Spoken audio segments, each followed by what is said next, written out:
The heavy bag didn't lie. Every punch I threw told the truth. 5 years of 5 a.m. wake-ups, bloody knuckles, and dreams bigger than my 17-year-old body could hold. Time. Coach Rivera called out. I dropped my hands, chest heaving. Sweat stung my eyes, but I didn't wipe it. Today was the day. Today he'd announce who got the sponsorship for Nationals. Circle up. Rivera's voice boomed across the gym. Jake Morrison shadowboxed his way over, all shoulders and swagger. Terrell jogged from the speed bags. Miguel left the weights. We formed a semicircle around Rivera, like disciples around a prophet. As you know, Rivera started, clipboard in hand. The Delgado Foundation sponsorship only goes to one fighter. My heart hammered. This was it. 5 years of proving myself. I've made my decision. He looked at each of us. The sponsorship goes to Jake Morrison. The words hit me like a liver shot. Jake whooped, throwing mock punches. Terrell patted his back. Miguel muttered congratulations. I stood frozen. Coach? My voice cracked. Rivera glanced at me. Good effort, Marcus. Hit the showers. But I swallowed hard. Can we talk? He sighed. Fine. My office. 2 minutes. His office smelled like leather and old coffee. Trophies lined the walls. Fighters he'd built, champions he'd created. I thought I'd be up there too. Coach, I don't understand. My record's better than Jake's. I've won every sparring. Sit down, Marcus. I sat. He leaned back, arms crossed. You want the truth? Yes. Look at you. He gestured at me like I was evidence of something. You're what, 5'8"? Maybe 140 pounds soaking wet? I can cut to 135. That's not the point. He shook his head. You're soft, Marcus. Emotional. I watch you fight. You think too much. You hesitate. You don't have that killer instinct. Each word was a nail in my chest. I've trained you since you were 12 because your mom begged me, said you needed direction. And yeah, you work hard. But hard work doesn't make champions. Then what does? My voice was barely a whisper. Being born for it. And you? He looked me straight in the eye. You'll never be a champion. I'm not wasting my time anymore. The room spun. Coach, please. Boxing is all I have. Then find something else. He opened the door.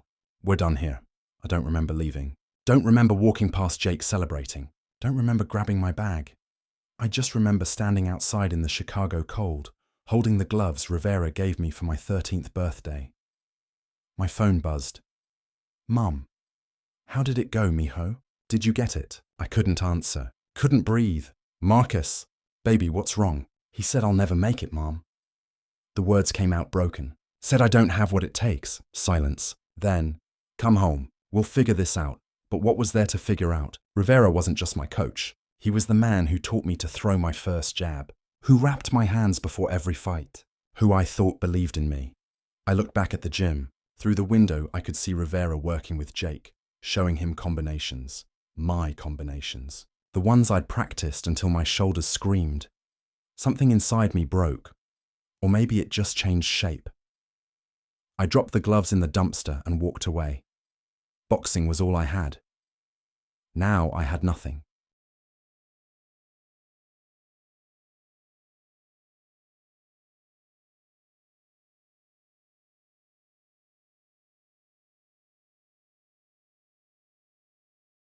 Chen, those boxes ain't gonna move themselves. I snapped back to reality. Warehouse, night shift. Same concrete walls for 2 years now.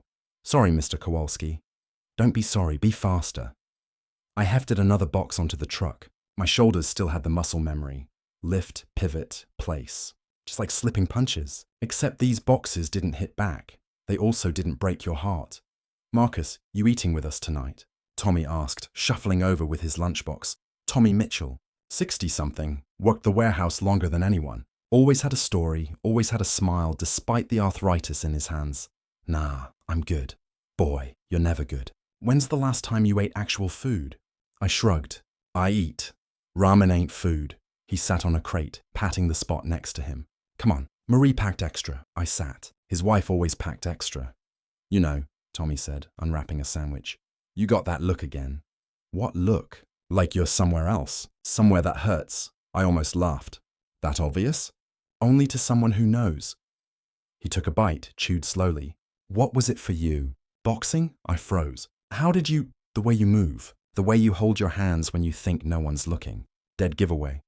We ate in silence for a minute. Yeah, I finally said. Boxing. Why'd you quit? I didn't quit. I just... Wasn't good enough, Tommy snorted. Says who? Someone who knew better than me. He crumpled his wrapper. Funny thing about better, it's usually just louder. Break room, 11:47 p.m. The TV droned in the corner, usually weather or infomercials. But tonight, sports highlights. Absolutely dominant performance by Jake Morrison at the Nationals. My blood froze. There he was, Jake. Throwing combinations in the ring, his opponent backing up, overwhelmed. But it wasn't just any combination. It was mine. The double jab. Slip left, right hook to the body, left uppercut. The one Rivera made me drill until I could do it blindfolded. The one he said was too complicated for someone like Jake. Coach Rivera's protege, showing why he's the future of boxing. The camera panned to Rivera. Same clipboard, same stance, same confident smile. That combination was devastating. Where does that come from? Rivera leaned into the mic. I've been developing that sequence for years. Jake's the first fighter with the talent to execute it perfectly. The remote slipped from my hand. Jake's hand raised in victory. Belt around his waist. Everything I'd dreamed of. Using my moves. My phone buzzed. Mom, saw the news. You okay? I wasn't. I stood up. Fist cocked back. Ready to put it through the TV. Don't. Tommy stood in the doorway. You don't understand. I understand plenty. He walked over, turned off the TV. That was your move, wasn't it? I nodded, throat tight. Your coach gave it to him. Another nod. Tommy studied me for a long moment. Then, that fire in you? Right now? That anger that makes you want to break things? What about it? That's what makes champions, not what some fool coach thinks. I laughed bitter. I'm not a champion. I'm a warehouse worker. For now. He headed for the door, then paused. But that fire? That's still burning. Question is, you gonna let it burn you up? Or you gonna use it to forge something? I went home that night and stood in front of my bathroom mirror. 2 years of lifting boxes instead of training. Softer around the middle. Hands that hadn't been wrapped in 24 months. But my eyes. Tommy was right. The fire was still there. Rivera thought he killed it. Thought he killed me. I looked at my reflection and made a decision. I wasn't dead. I was just getting started.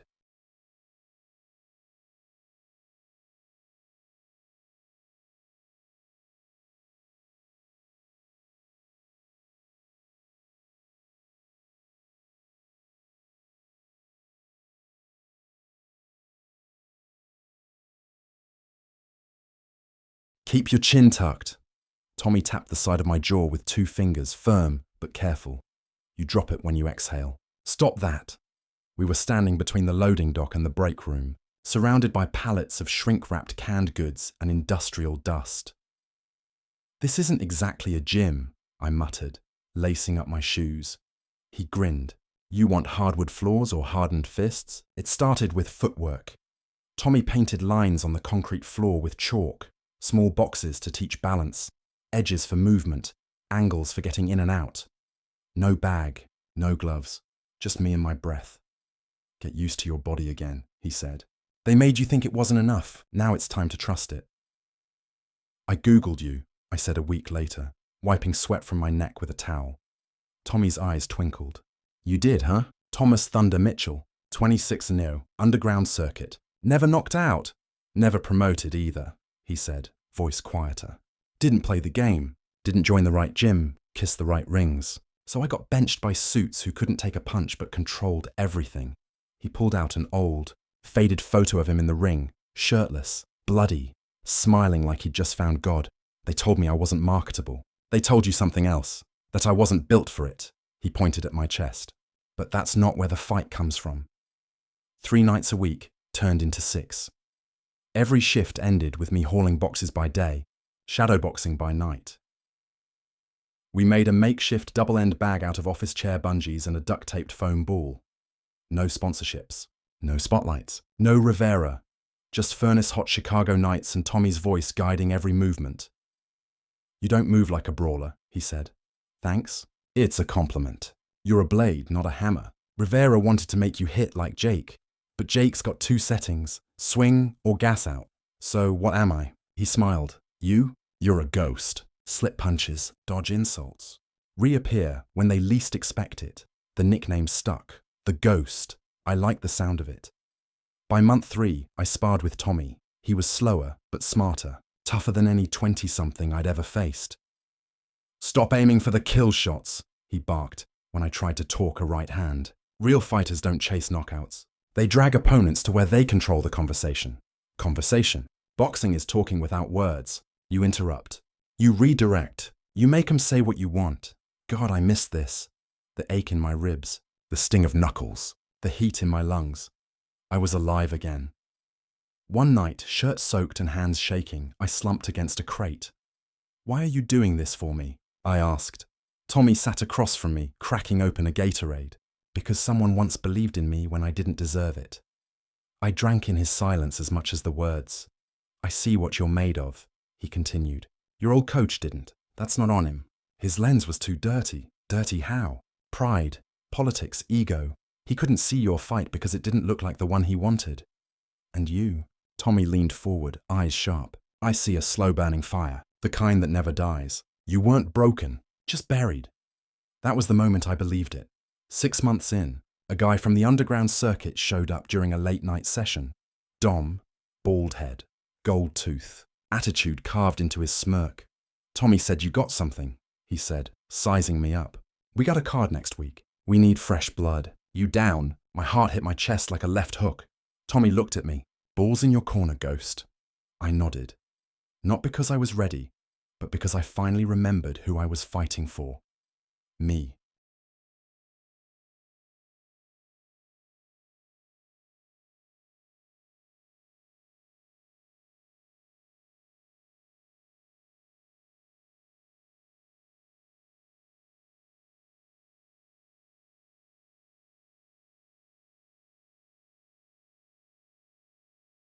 The warehouse crowd smelled like sweat, cheap beer, and blood. A perfect homecoming. The lights were low, ring just a taped square of concrete. Iron pipes creaked overhead. Men shouted, money traded hands. Nobody knew names, just bets and bruises. "Ladies and gentlemen," the announcer barked. "Fighting out the black corner. A newcomer. They call him the Ghost." A few scattered boos. Mostly indifference. Perfect. Tommy taped my fists tighter than ever. "Head down, eyes up, feel the rhythm. End him if he gives you the window. But don't chase." I nodded. "Remember who you're not." "Jake," I said.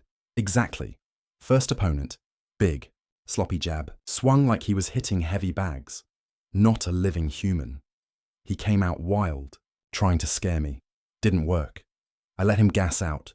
3 minutes of haymakers, air punches, and missed opportunities.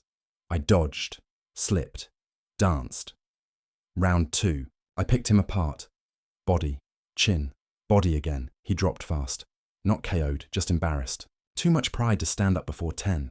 Next fight, same story. They weren't fighters. They were actors in a bad movie. I knew this script by heart. "You're building a rep," Tommy told me after the 5th win. "Good. Bad." "Huh? Underground only works as long as no one knows your name. You keep lighting people up like that, they'll start asking questions." I shrugged. "Let them," he grinned. "That's what I was hoping you'd say." One promoter offered cash. Another offered a contract he printed off Google. I said no to both, not because I wasn't tempted, because I wasn't ready yet. "I won't step into real light," I told Tommy, "until I can own it." At fight number 8, it finally happened. Jake's face showed up in the crowd. Not Jake physically, his poster. On someone's hoodie, national champ plastered on the back. Rivera fist-pumping near the ring. Tommy saw it too. He nodded toward the shirt. "Still sting?" he asked. I unzipped my hoodie, fists taped, arms scarred. "Nah, I think it still stings a little." I smirked. "Yeah, maybe a little." That night's fight was brutal. Opponent had speed. We traded shots. My cheek split open above the eye. First blood I'd tasted in 2 years. I finished it in round 3 with a body left, jab jab right hook. The combo Rivera mocked me for. The crowd went insane. "Ghost! Ghost! Ghost!" echoed off the steel walls. I didn't hear it. I only heard Rivera's voice burned in my memory. "You're too emotional. You think too much. You'll never be a champion." That night, the Ghost buried that voice. On the train home, Tommy handed me a flyer. Golden Gloves qualifiers. Open entry. "Think it's time?" he asked. "I think it's overdue." You're gonna see him again, you know. I'm counting on it. At home, I stared at the flyer for a long time. Golden gloves. The same path Jake took. The same ring Rivera crowned him in. I taped it to my wall. Then I wrote 2 names under it with permanent marker. Jake Morris and Coach Rivera, not targets reminders. Because I wasn't just going back for revenge. I was going back to become the man they said didn't exist.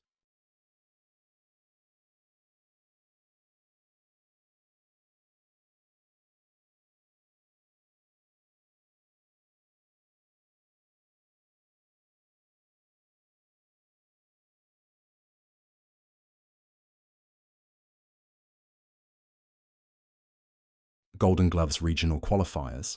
Downtown Chicago. The gym was brighter than I remembered. Cameras, lights, banners screaming, "Make history." Be gold. All eyes, all expectations, pointed toward the familiar name on the bracket. Jake Morrison. 3-time defending champion. Face of the circuit. Rivera's greatest creation. And 2 fights from now, he'd meet me. You sure about this? Tommy asked as we walked through the venue. No, he laughed. That's how you know you're ready. Check-in table. What's your name, son? Marcus Chen, the volunteer hesitated. Marcus Chen? From Rivera's old gym? I nodded. She tapped the screen nervously. That bracket's gonna have fireworks. I smiled. That's the idea. Locker room was cramped, smelled like nerves and stale sweat. I wrapped my own hands, slow and methodical. Across the room I heard a voice I hadn't heard in 5 years. Nah, just keep him in the corner. If he slips right, hammer the body. He folds when he's trapped. Rivera. I turned my head. He was talking to someone. A kid. Young, lanky, trying to stretch away his anxiety. He still hadn't seen me. Not until weigh-ins. Jake walked in, confident, sunglasses indoors like a clown. When I stepped onto the scale next, Jake glanced over, double-taked. Rivera turned. Silence. He looked like someone had thrown a punch mid-sentence. He stepped forward slowly. Marcus? I stepped off the scale, calm. Coach, Jake tilted his head. Wait, you're that Marcus? I nodded. The one who wasn't built for this, apparently. Rivera opened his mouth, closed it. Eyes scanned my build. Tighter, stronger, carved from 600 nights of sweat and silence. He tried a smile. Look, son, back then I was just trying to… Don't, I said flatly. Please. His face darkened. I nodded toward the bracket. How's Jake's right cross these days? Rivera scowled. Don't get cocky. You still have to go through my boys to get to him. I'm counting on it. First fight was a blur. My opponent came in wild, swinging like a storm, expecting the quiet kid to fold. He didn't know Ghost had died months ago. Now, there was only me. I slipped, countered, controlled the pace. Fight was stopped in round 2. TKO backstage. As my gauze got cut, Jake passed by, pausing just long enough to say, "Cute fight. Let's see how long you last with me." I smiled. "Start counting now." Tommy leaned in. His footwork's sloppy. He fights like he's still the favorite, I nodded. Good. Let him think I'm lucky to be here. Later that night, Rivera approached me in private. No hard feelings, right? I stared at him. No feelings at all, he frowned. You know, that attitude keeps you angry. I shook my head. No, coach. It kept me alive. I walked away before he could speak again. There was nothing left to say. His voice used to live in my head, loud and cruel. But now, it was just noise, background static over a life he no longer controlled. One more fight. Then Jake. And this time, I wasn't here to prove Rivera wrong. I was here to prove myself right.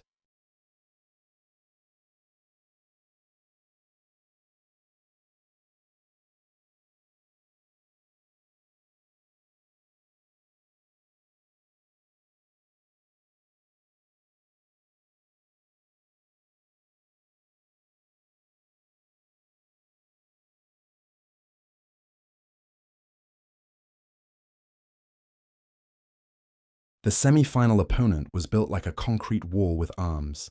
Rivera's second-best fighter. Heavy hands, aggressive, trained to destroy.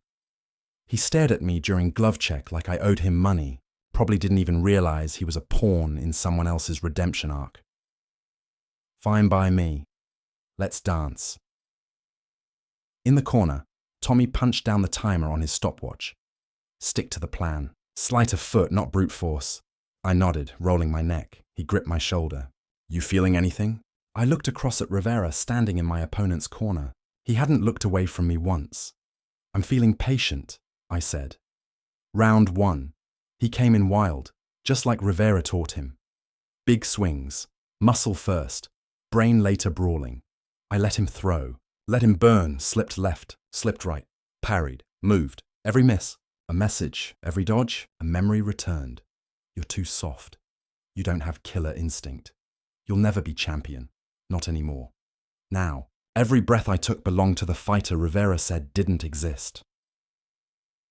Round 2, my turn. 3 jabs. One lands, one sharp cross to the ribs. Air. He swung back, missed again. I stepped inside, interrupted his breathing with a body shot so clean. I swear I heard Rivera gasp. Tommy whispered from the corner. Make him chase you. And I did. Led him around like a dog on a leash. Let him swing, stumble, struggle, until all the noise in his corner faded into one reality. I wasn't his warm-up. I was his replacement. Round 3. He slowed. Guard dropped. I fainted, waited for his reaction, then gave him the 1-2 Rivera hated. The one he said would never work in real fights. It worked here. He staggered. Crowd roared. I didn't press. I punished, not cruelly, clinically, like an artist, like a fighter, like a champion. Seconds out. The ref leaned in. You ready to end it? I didn't answer with words. First combo, he dropped his guard. I picked it apart. Last shot, uppercut. Short, close, brutal. His body folded in slow motion. The ref waved it off. It was over. The crowd exploded, but I didn't throw my hands up, didn't shout. I just turned and walked toward my corner. Tommy nodded, expression unreadable. You didn't just win that fight, he said. You beat 5 years of silence. On my way back to the locker room, I passed Rivera. He blocked my path. Marcus. I stopped. He looked at me, really looked, sweat on his brow, lip trembling. You look like him, he said. Who? The fighter I never let you become. For the first time I felt something, pity, not for him, for the boy I was, the one who believed his approval mattered. That fighter was always there, I said. You were just too small to see him. Then I walked away. Next round? Jake Morrison, Rivera's golden boy, the one who built a legacy from my stolen foundation. But he didn't know. Every punch I'd thrown, every breath I'd taken, every past moment I survived was a step toward this one, and every punch I'd land next would be a promise, a reckoning.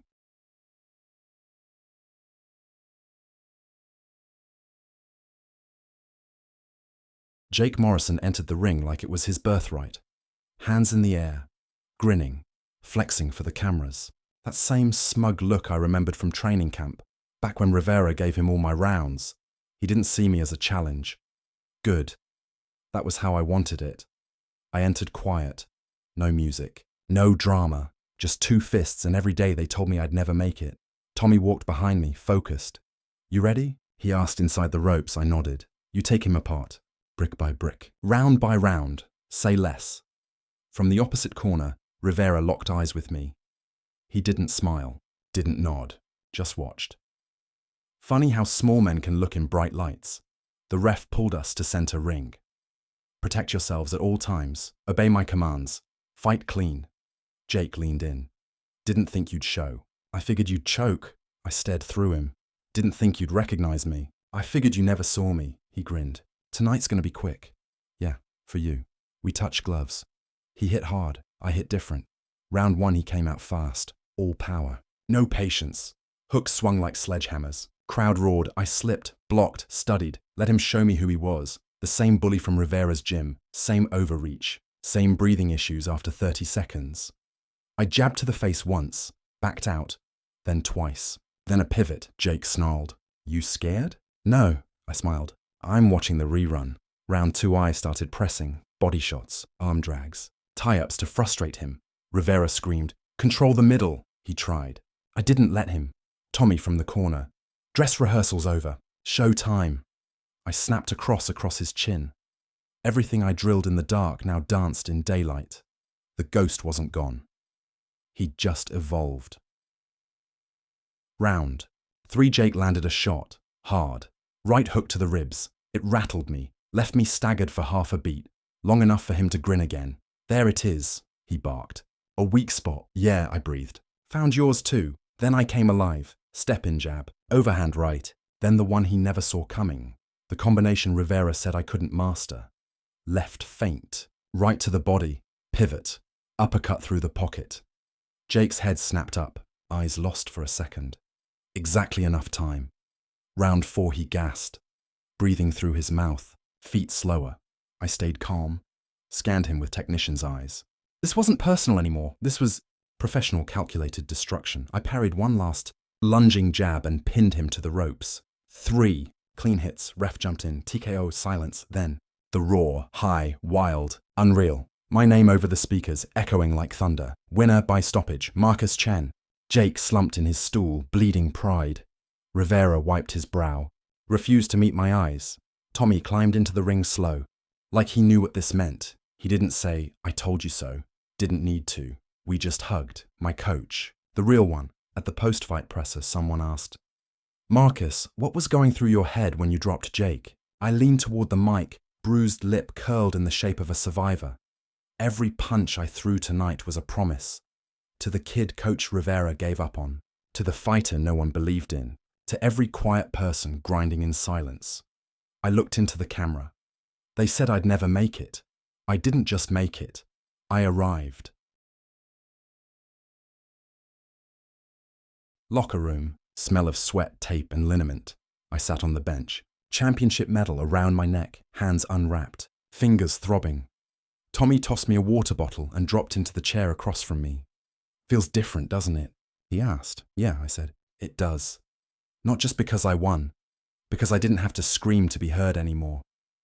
Kid, Tommy said, you didn't just beat him.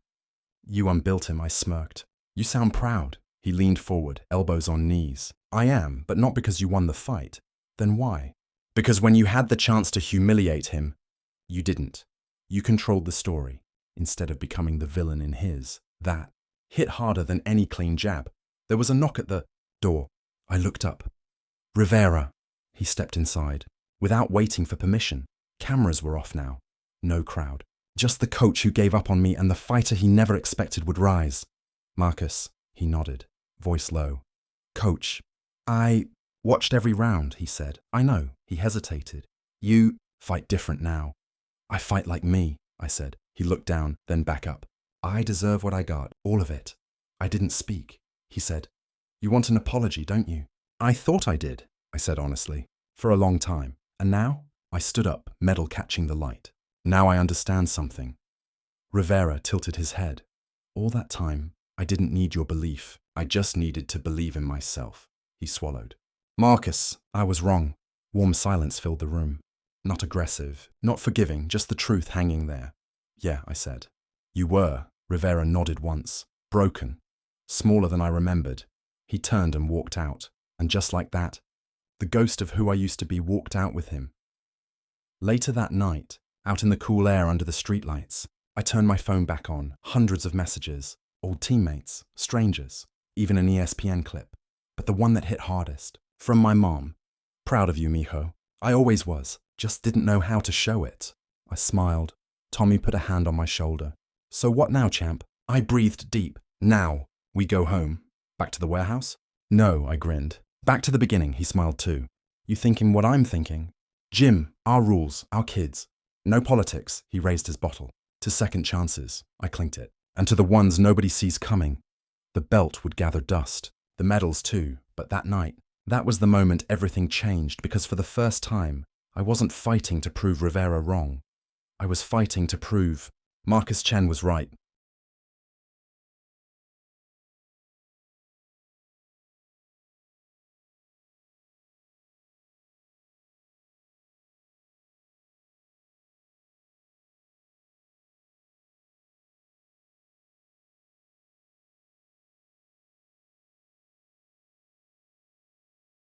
The microphone felt lighter than I expected. Lighter than gloves. Lighter than doubt. Lighter than fear. Cameras lined the back wall. Reporters whispered. Somebody held up a Marcus Chen sign. I cleared my throat. No cards, no script, just truth. I know what you want me to say, I began. That it feels good to win. That it's revenge. That I finally shut somebody up. A few people chuckled. But this win, this wasn't about shutting someone down. It was about finally turning the volume up on myself. I took a breath, looked right into the lens. When I was 17, my coach told me I didn't have what it takes, that I'd never be a champion. I paused. He wasn't all the way wrong. He just didn't wait around long enough to see me become one. Somewhere in the crowd, I saw kids watching. Quiet, waiting, wide-eyed. I was them once. This isn't a thank you speech, I said. It's a message to everyone who's ever been benched, cut, called soft, too emotional, too small, too late. A wave of emotion hit my voice. They're just labels, words people throw at things they don't understand. But talent? Heart, grit? I pointed to my chest. That stuff doesn't live on paper. It doesn't show up on charts. It shows up at 2 a.m. when you're training by yourself with no one watching. It shows up when you're still swinging long after they walk out on you. People stopped filming. They just listened. You don't need everyone to believe in you. You just need one person. And if that person isn't coming, I smiled. Be them.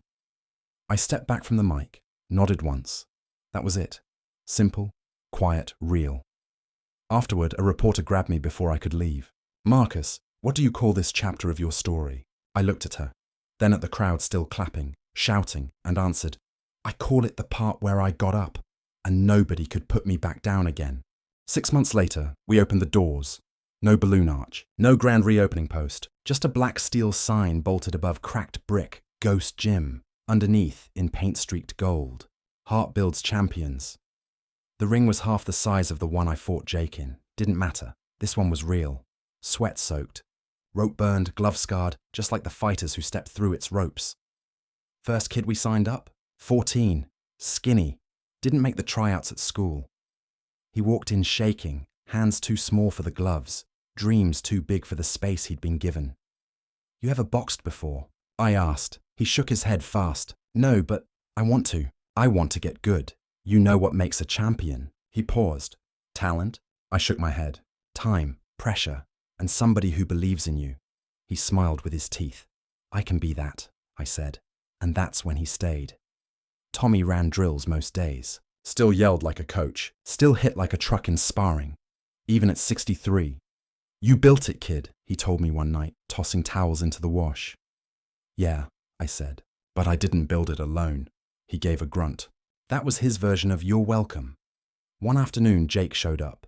No press. No attitude. Just a small gym bag and a bruised ego. He looked at the ring. Then at me. You got space for one more? I should have said no. I could have. But that's not who I am anymore. Yeah, I said. Fresh start cost a lot, though. He nodded. I'm ready to earn it. That's all I needed to hear.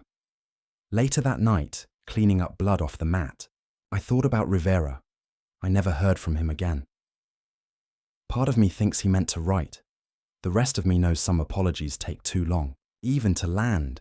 And that's okay. I don't need closure from a closed door. People still ask, what does it feel like to be a champion? I tell them, it feels like showing up, even when no one claps. It feels like throwing another punch. Even after your soul says stop, it feels like not needing anyone's permission to become who you already were. Because now when a kid asks me what my name is, I don't flinch, don't pause, don't lower my voice. I smile back and say, my name is Marcus Chen. I'm a fighter, and my name is Champion.